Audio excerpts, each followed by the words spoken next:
Hello dear student. स्वागत है आपका हमारे YouTube channel chemistry with Harlal से। यदि आपने अब तक हमारे यूट्यूब चैनल को सब्सक्राइब नहीं किया है तो प्लीज सब्सक्राइब कीजिए, जिससे आपको नियमित डाले गए वीडियो के नोटिफिकेशन बराबर मिलते रहे। आज का हमारा पॉइंट है कक्षा 10 से संबंधित। और कक्षा 10 में एक चैप्टर लगता है जिसमें रासायनिक अभिक्रियाएं और समीकरण। रासायनिक समीकरण को कैसे बैलेंस किया जाता है, रासायनिक समीकरण की पहचान क्या होती है, रासायनिक अभिक्रिया होती क्या है, इन बातों के बारे में हमने पहले के वीडियो में सीख लिया था। अब आज हमारा पॉइंट है रासायनिक अभिक्रियाओं के कितने प्रकार होते हैं। रासायनिक अभिक्रियाओं के प्रकार के रिगार्डिंग यदि आप पॉइंट को लर्न कर रहे हो तो ध्यान रखना, रासायनिक अभिक्रियाएं हमारे स्टैंडर्ड के अनुसार 5 प्रकार से हमारे को दे रखी है सिलेबस में, जिसमें सर्वप्रथम है संयोजन अभिक्रिया, 2 नंबर पर है वियोजन अभिक्रिया, 3 नंबर विस्थापन अभिक्रिया, 4 नंबर द्विविस्थापन अभिक्रिया, 5 नंबर रेडॉक्स अभिक्रिया। आप सबसे पहले यदि इस पॉइंट को लर्न कर रहे हो तो पहले आपको इन अभिक्रियाओं के सही सही नाम आने चाहिए।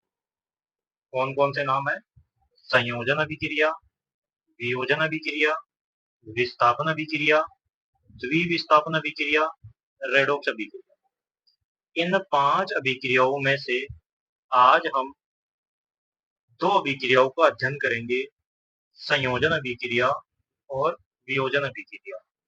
आगे के वीडियो में हम इन 3 अभिक्रियाओं का अध्ययन करेंगे, जिसमें विस्थापन अभिक्रिया, द्विविस्थापन अभिक्रिया, रेडॉक्स अभिक्रिया। बोर्ड एग्जाम में इससे संबंधित हर साल प्रश्न पूछे जाते हैं। किस प्रकार से प्रश्न का पैटर्न होता है, हमारे को जवाब अपने शब्द सीमा में देना है, क्या क्या हमारा आंसर देने का तरीका रहेगा। अभिक्रियाओं को यदि आप लर्न कर रहे हो तो यहाँ पर मैंने कुछ पॉइंट भी नोट किया है। इस संयोजन अभिक्रिया में एक पॉइंट हम पढ़ेंगे ऊष्माक्षेपी अभिक्रिया, वियोजन अभिक्रिया में हम अपघटन अभिक्रिया। जनरली ध्यान रखना, संयोजन अभिक्रिया ऊष्माक्षेपी अभिक्रिया हो भी सकती है और नहीं भी हो सकती। मेरा कहने का सीधा सा अर्थ है कि आप संयोजन अभिक्रिया को और ऊष्माक्षेपी अभिक्रिया को एक नहीं मानना है।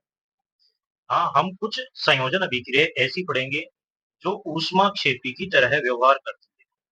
उन अभिक्रियाओं में आपको ऊष्माक्षेपी की कैटेगरी में डालना है। ओवरऑल हम ये कह सकते हैं कि एक हाइब्रिड रिएक्शन यहाँ पर हम देखेंगे कि उस अभिक्रिया को आप संयोजन अभिक्रिया भी कह सकते हो और ऊष्माक्षेपी अभिक्रिया भी कह सकते हो।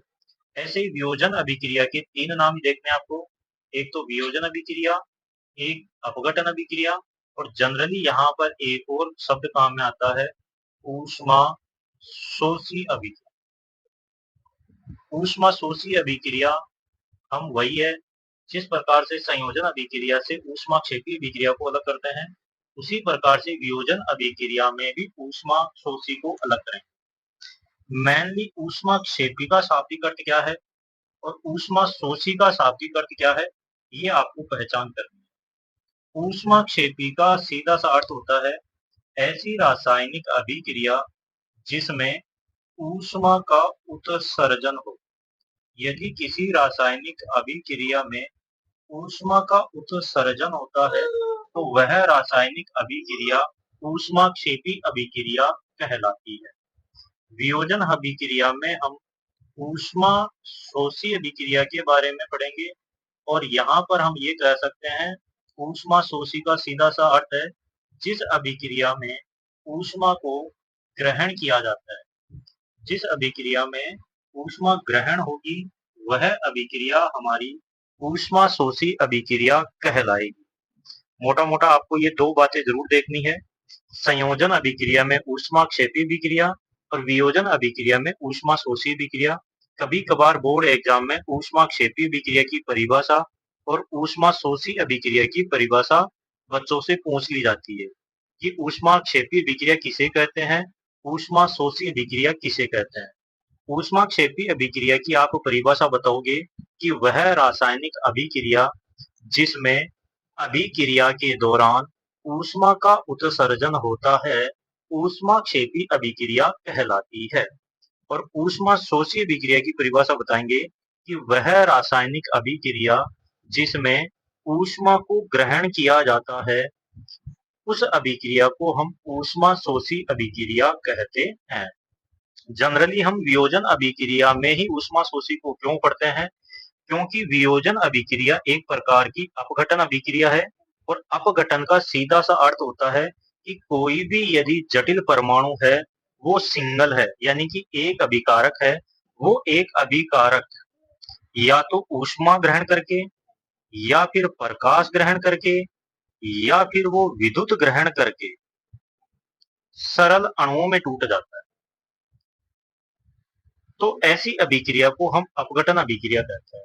अपघटन अभिक्रिया की रिगार्डिंग एग्जाम में प्रश्न पूछा जाता है, तो आप वियोजन अभिक्रिया के उदाहरण डालकर आ सकते हो। क्या है यहाँ पर? विस्थापन द्विविस्थापन रेडॉक्स के बारे में हम कल पढ़ेंगे आगे के नेक्स्ट वीडियो में। सबसे पहले संयोजन अभिक्रिया के बारे में दे रखा है। संयोजन अभिक्रिया के बारे में हम पहले परिभाषा देखेंगे। परिभाषा होती है कि वह रासायनिक अभिक्रिया जिसमें आपके पास कोई दो या दो से अधिक अभिकारक हो, और वो अभिकारक संयोग कर ले आपस में, और संयोग करके एकल उत्पाद दे, तो उस अभिक्रिया को हम संयोजन अभिक्रिया कहते हैं। आपके द्वारा यह परिभाषा एग्जाम में लिखी जा सकती है, जिससे आपको सही नंबर प्राप्त होंगे।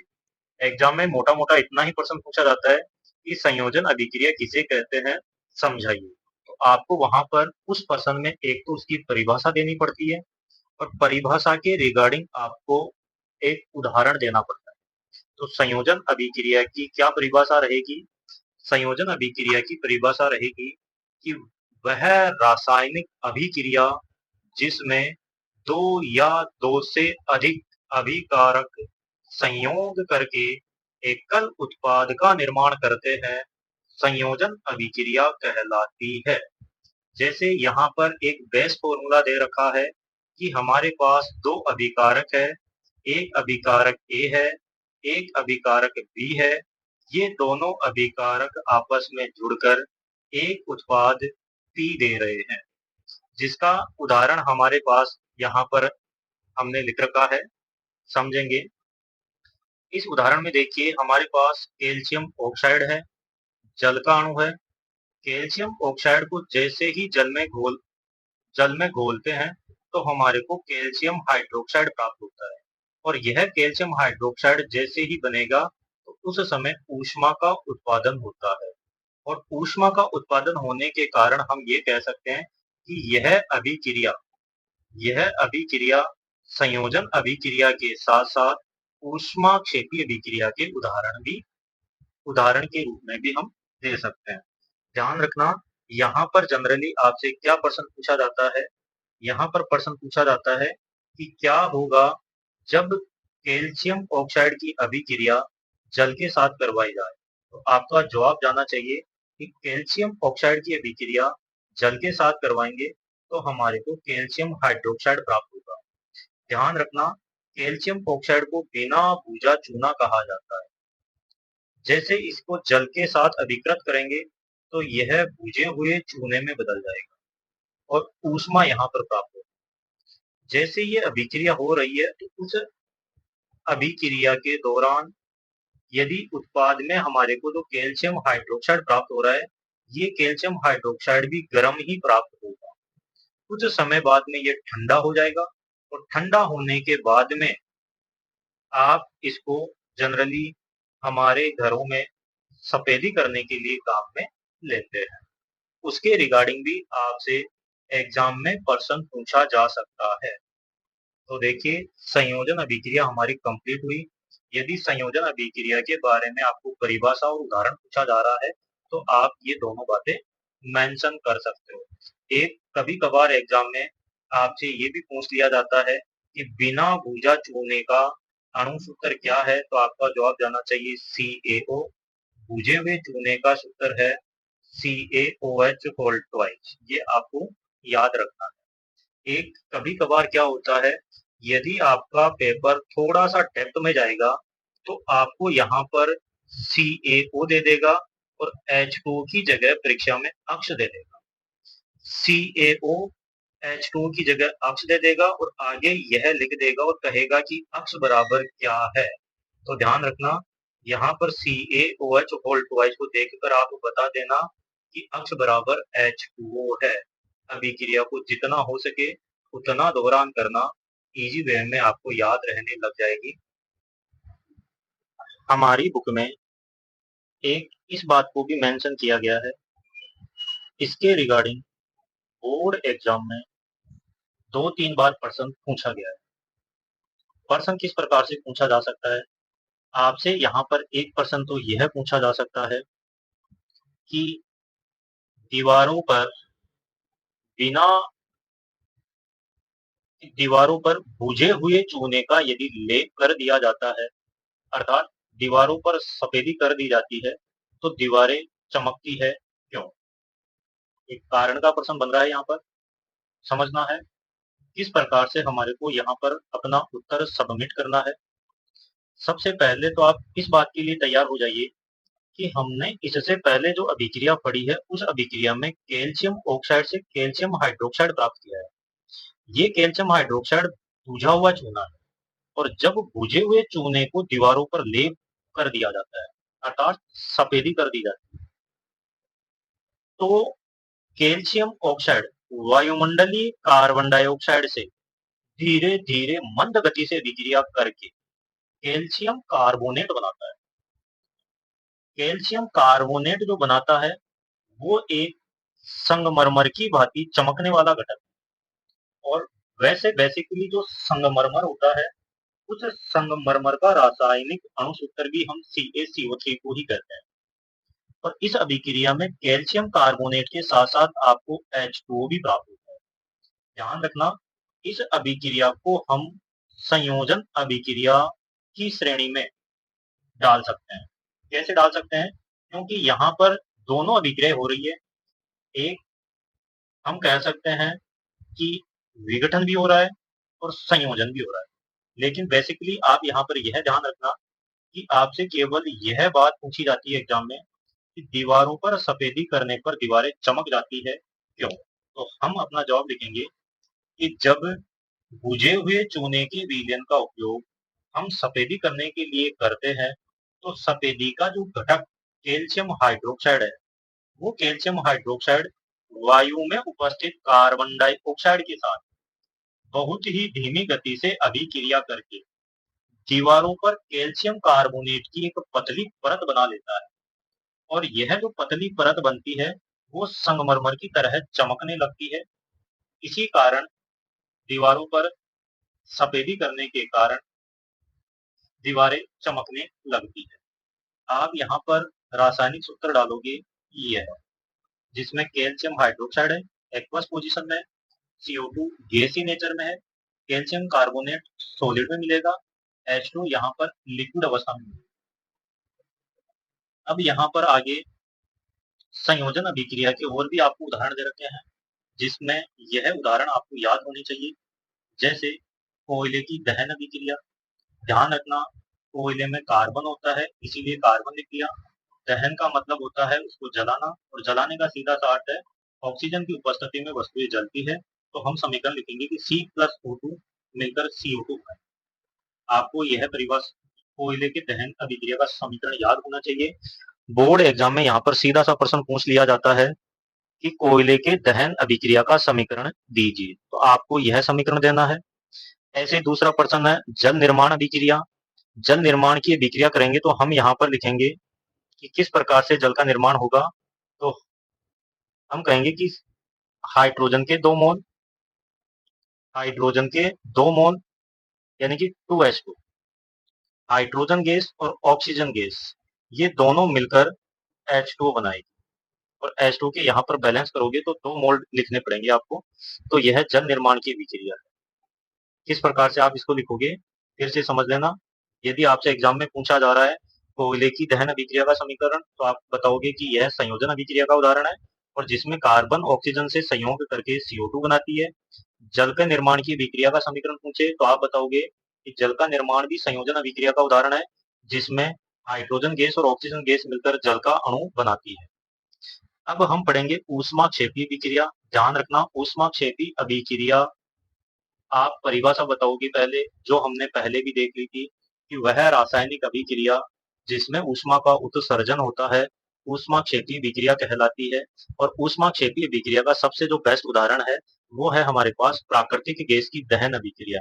प्राकृतिक गैस किसको कहते हैं? तो प्राकृतिक गैस CH4 को कहते हैं, और CH4 का रासायनिक नाम मैथेन होता है। तो ध्यान रखना, आपसे एग्जाम में ये भी पूछा जा सकता है कि प्राकृतिक गैस का सूत्र बताइए या अणुसूत्र लिखिए, तो आप कहोगे प्राकृतिक गैस का अणुसूत्र है CH4, जिसको मैथेन भी कहते हैं, मार्स गैस भी कहते हैं। ध्यान रखना, प्राकृतिक गैस की दहन अभिक्रिया, दहन का मतलब ऑक्सीजन की प्रेजेंस में आप अभिक्रिया कराओगे तो अभिक्रिया के दौरान आपको CO2 मिलेगी, H2 मिलेगा और ऊर्जा बाहर निकलेगी। ऊर्जा, यहाँ पर ऊर्जा का उत्सर्जन हो रहा है, ऊर्जा का उत्सर्जन हो गया तो ये हमारी अभिक्रिया कौन सी हो गई? ऊष्माक्षेपी अभिक्रिया हो गई। याद रखना है आपको, प्राकृतिक गैस की दहन अभिक्रिया का समीकरण बोर्ड एग्जाम में सीधा सीधा ही पूछ लिया जाता है कि प्राकृतिक गैस की दहन अभिक्रिया का समीकरण लिखिए। 1 नंबर का बोर्ड एग्जाम में क्वेश्चन आता है तो आप ये जवाब देकर आओ। दूसरा है श्वसन अभिक्रिया। इसके रिगार्डिंग आप आगे भी चैप्टर में पढ़ोगे। वैसे बेसिकली ध्यान रखना, श्वसन अभिक्रिया में क्या होता है, हम हम भोजन के रूप में जटिल कार्बनिक पदार्थ को ग्रहण करते हैं। वो जटिल कार्बनिक पदार्थ श्वसन की उपस्थिति में या श्वसन प्रक्रिया के दौरान सरल अणुओं में टूट जाता है, सरल अणुओं में टूटकर हमारे को जैविक ऊर्जा देता है। जैविक ऊर्जा का जो उत्पादन होता है वो हमारे शरीर की शारीरिक अभिक्रियाओं में काम में आता है। तो श्वसन अभिक्रिया भी एक प्रकार की ऊष्माक्षेपी अभिक्रिया है, जिसका जिसकी अभिक्रिया होगी C6H12O6, जो हम भोजन में ग्लूकोज लेते हैं उस ग्लूकोज का फॉर्मूला है। यह 6O2 के साथ अभिकृत होगा तो 6 मोल कार्बन डाइऑक्साइड के देगा, 6 मोल जल का देगा और यहाँ से ऊर्जा प्राप्त होगी। ध्यान रखना, ऊर्जा यहाँ पर ATP के फॉर्मेट में प्राप्त होती है, लेकिन ये बात आपसे कोई नहीं पूछा जा सकता।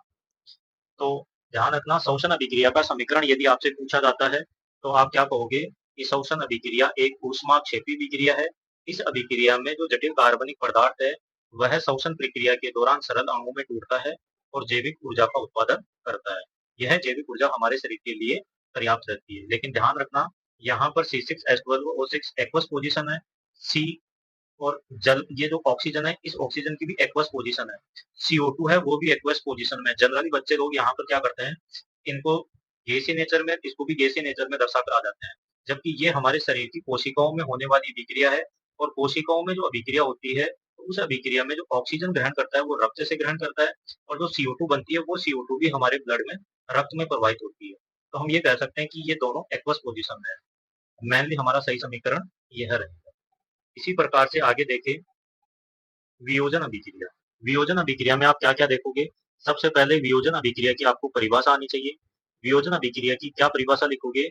वियोजन अभिक्रिया की परिभाषा लिखोगे कि वह अभिक्रिया जिसमें कोई एकल अभिकर्मक या अभिकारक या तो ऊष्मा ग्रहण कर रहा है, या ताप ग्रहण कर रहा है, या फिर विद्युत के द्वारा सरल अणुओं में टूट रहा है, उसी को ही हम वियोजन अभिक्रिया कहते हैं। सीधा सा है, वियोजन अभिक्रिया में आप कह दीजिए कि एकल अभिकर्मक 2 या 2 से अधिक अणुओं में टूट रहा है। अब यहाँ पर एक उदाहरण दे रखा है, जैसे हमारे पास है एक ग्रीन विट्रोल जिसका फॉर्मूला होता है FeSO4.7H2, इसका हरा रंग होता है।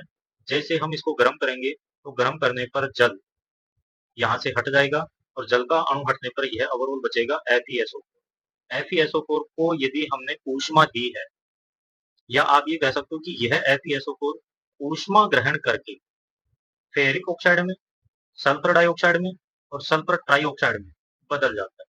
इस अभिक्रिया में आपने देखा कि एकल अभिकारक 2 या 2 से अधिक उत्पाद में टूट रहा है, वियोजन होगा। अभिक्रिया में ऊष्मा ग्रहण की जा रही है, ऊष्मा ग्रहण की जा रही है तो यह ऊष्मा शोषी अभिक्रिया में भी उदाहरण है। ऐसे दूसरा उदाहरण है कि CaCO3 उदाहरण है हमारे पास कि CaCO3 है, यह ऊष्मा ग्रहण करके कैल्शियम ऑक्साइड में और कार्बन डाइऑक्साइड में टूट जाता है, हो गई वियोजन अभिक्रिया। ऊष्मा ग्रहण कर रही है तो आप कहोगे कि यह ऊष्मा शोषी में चली जाएगी। दूसरा है, तीसरी अभिक्रिया है जिसमें तापन, वही है, तापन का मतलब गर्म करना है, तो लेड नाइट्रेट है, लेड नाइट्रेट गर्म होकर लेड ऑक्साइड में और नाइट्रोजन डाई ऑक्साइड में और ऑक्सीजन गैस में टूट रही है। ध्यान रखना, यहाँ पर इस अभिक्रिया का यदि टेस्ट करते हैं लेबोरेटरी में तो NO2 जो बनती है वो भूरे रंग की धुआं के साथ बनती है। आप यहाँ पर क्रियाकलाप पर आधारित कुछ वियोजन अभिक्रियाओं के उदाहरण है। इनको भी बोर्ड एग्जाम में देख कर जाना है, एग्जाम में पूछ लिया जाता है। जैसे पहले क्रियाकलाप के आधार पर है कि आपके पास AgCl है। AgCl को कहा जाता है सिल्वर क्लोराइड। यह सिल्वर क्लोराइड सफेद रंग का होता है और सफेद रंग के जो सिल्वर क्लोराइड है उसको यदि हम सूर्य की उपस्थिति में या सूर्य के प्रकाश में रख देते हैं तो यह काले रंग में बदल जाता है, यानी कि दूसरा रंग प्राप्त होता है आपका सिल्वर का, और क्लोरीन गैस यहाँ पर रिलीज हो जाती है। एकल अभिकर्मकता, वो अभिकर्मक दो अभिकारकों में दो उत्पादों में टूट गया। इस प्रकार से यह अभिक्रिया हमारी वियोजन अभिक्रिया हुई। इसी प्रकार से दूसरा उदाहरण दे रखा है कि हमारे पास सिल्वर ब्रोमाइड है। सिल्वर ब्रोमाइड सूर्य के प्रकाश की उपस्थिति में सिल्वर और Br2 में टूट जाती है। यह अभिक्रिया का जो उपयोग होता है वो श्याम सफेद फोटोग्राफी में किया जाता है। ये प्रश्न बोर्ड एग्जाम में बहुत बार पूछा गया है कि श्याम सफेद फोटोग्राफी की रासायनिक अभिक्रिया दीजिए, तो वहां पर आपको यह अभिक्रिया लिखकर आनी है। एक जनरली प्रयोग दे रखा है कि विद्युत के द्वारा वियोजन। इस प्रकार से आप यहाँ पर विद्युत के वियोजन की अभिक्रिया को लिखेंगे। तो ध्यान रखना, विद्युत के द्वारा वियोजन में हम कहेंगे कि ऐसी रासायनिक अभिक्रिया जिसमें विद्युत के द्वारा आयनिक पदार्थों का अपघटन या विघटन किया जाता है। आयनिक पदार्थों का अपघटन या विघटन किया जाता है। इसका एक हमने प्रयोग दे रखा है। क्या है प्रयोग कि मान लेना हमारे पास NaCl एक गलित अवस्था में है। NaCl गलित अवस्था में है तो उसको एक कंटेनर में लिया। इस कंटेनर में हमने एनोड लगा दिया, कैथोड लगा दिया। एनोड और कैथोड का संयोजन हमने बैटरी से कर दिया। बैटरी की जो बड़ी प्लेट है वो धनायन प्लेट है। बैटरी की जो बड़ी प्लेट है वो धनायन प्लेट है। बैटरी की जो छोटी प्लेट है वो नेगेटिव प्लेट है। पॉजिटिव प्लेट को हमने एनोड से जोड़ा है, नेगेटिव प्लेट को हमने कैथोड से जोड़ा है। पॉजिटिव प्लेट यदि एनोड से जुड़ेगी तो हम कहेंगे कि एनोड पर धनायन की सांद्रता, या एनोड पर धनायन ज्यादा बढ़ जाएंगे, कैथोड पर ऋणायन ज्यादा हो जाएंगे। यानी कि यहाँ पर डेंसिटी किसकी ज्यादा होगी, धनायन की, और यहाँ डेंसिटी होगी ऋणायन की। अब जैसे ही हम यहाँ पर इस सर्किट को पूरा करेंगे तो सर्किट को पूरा करने पर NaCl अपने आयंस में टूट जाता है। कौन कौन से आयन, तो NaCl टूटता है Na+ में और Cl- में। यानी कि हम ये कह सकते हैं कि एक धनायन में और एक ऋणायन में। यहाँ पर क्या होगा, अब यहाँ पर जैसे ही ये आयन बने हैं तो यह आयन विपरीत आवेश वाले इलेक्ट्रोडों की ओर गमन करेंगे। जैसे ये धनायन टर्मिनल है तो ऋणायन परमाणु यहाँ पर एनोड की ओर गमन करेगा, और यह जो सोडियम धनायन है वो कैथोड की ओर गति करेगा, और इन इलेक्ट्रोडों पर यह जाकर निम्न प्रकार से अभिक्रिया करेगा, जिसको आप यह कह सकते हो कि हमारे पास NaCl का एक वैद्युत अपघट्य है। यह NaCl में सोडियम आपको प्राप्त होगा, Cl2 प्राप्त होगा। Cl2 एनोड पर बनेगा, सोडियम निक्षेपण होगा, वो कैथोड पर बनेगा। ओवरऑल यहाँ पर ये बातें आपसे एग्जाम में पूछी जा सकती है। वैसे बेसिकली इसके बारे में आगे भी एक पॉइंट लगता है आपके, वहां पर भी हम और इसको समझ लेंगे। लेकिन ध्यान रखना, यदि इस अभिक्रिया को आप समझ रहे हो तो इतना ध्यान रखना कि NaCl का जो वैद्युत अपघट्य है, उस वैद्युत अपघट्य में जैसे ही हम विद्युत धारा का प्रवाह करेंगे तो विद्युत धारा का प्रवाह करने पर यह Na+ में और Cl- में टूटता है। नेगेटिव आयन धनायन टर्मिनल की ओर गति करेगा और धनायन आयन ऋणायन टर्मिनल की ओर गति करेगा। तो यहाँ पर ऋणायन तो है कैथोड और धनायन है एनोड। तो एनोड पर तो उत्पादन होगा Cl2 का, और यहाँ पर निक्षेपण हो जाएगा चारों तरफ किसका, सोडियम का।